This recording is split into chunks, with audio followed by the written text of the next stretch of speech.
Hi guys, and welcome back. After about a 1-month hiatus, I'm back here with you to share my experiences and perspective as it relates to 3 key categories that I think are super critical to you and how you go about developing your leadership skills and capabilities. The first is, I'm going to talk to you often about strategic partnerships. The second is, I'm going to delve into the world of cybersecurity. As you've heard me mention in the past, it is every executive's job to know and to appreciate and to learn about cybersecurity. And then finally, we'll talk more and more about leadership skills and capabilities that are necessary in order to propel today's business forward with all of the challenges and expectations that are out there relative to your leadership and how you go about commanding the company that you're responsible for. So first off, let's dive back into the world of strategic partnerships. The big question is, why do so many partnerships fail?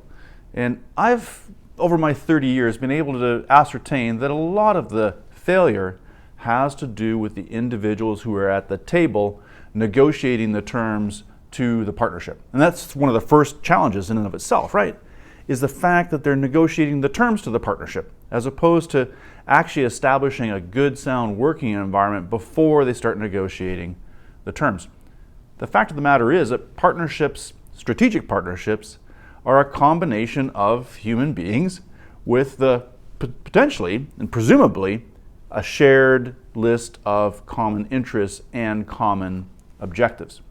If you don't have shared interests and common objectives, then the big question is, why are you there from a strategic partnership? Maybe you should be more interested in a hostile takeover or an acquisition of a company. Again, presumably you're there together as human beings with the purpose of coming together and identifying the strengths of each of the entities involved, so that when you come together to define what you stand for, it's the combination that makes you stronger as a partnership.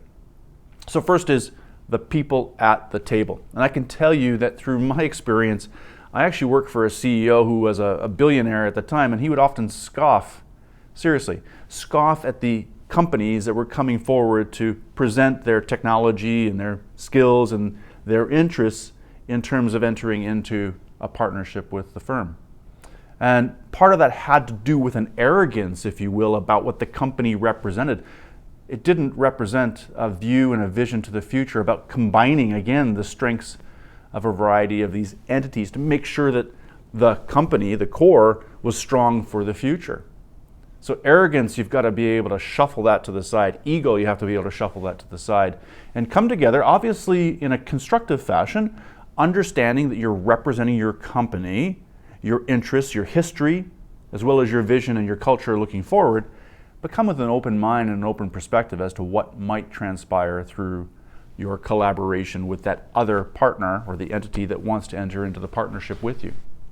The other is, from a negotiating perspective, and I know this is basic and simple, if you will. There's so many negotiating platforms or representatives out there who want to share their experiences, but a lot of that negotiation really does get down to understanding what it is that you want out of the relationship, appreciating what the other entity wants to be able to establish, and in good faith, negotiating to a point where you have an agreement and a foundation that helps you to establish that partnership with a strength going forward.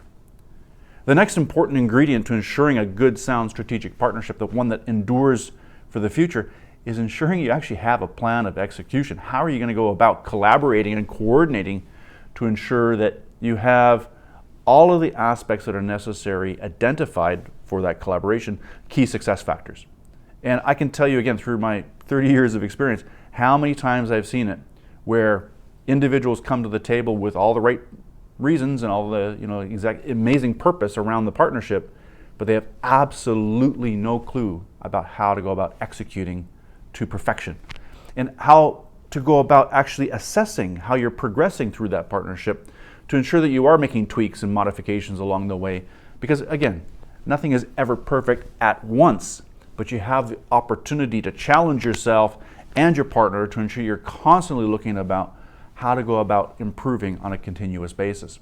So good sound performance management, good sound communication, leveraging collaboration tools, and then ensuring that you are identifying what's important to you from an objective perspective is super critical as well to the success. So, with all disclosure, I wanted to also share with you that I am an executive at Trustonic. It's an amazing cybersecurity firm. We just recently went through identifying and establishing a good, sound strategic partnership with our great partners at Samsung Electronics. We're super excited about this partnership as well because it fundamentally underlines the coming together of two amazing companies with incredible technology and capabilities, as well as amazing people.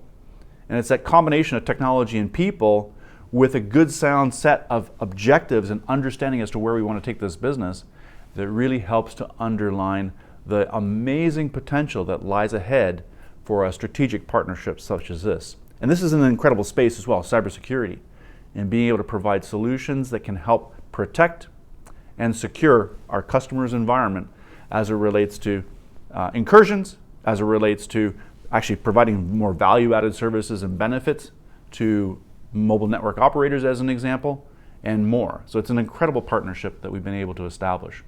And again, these things don't just happen overnight.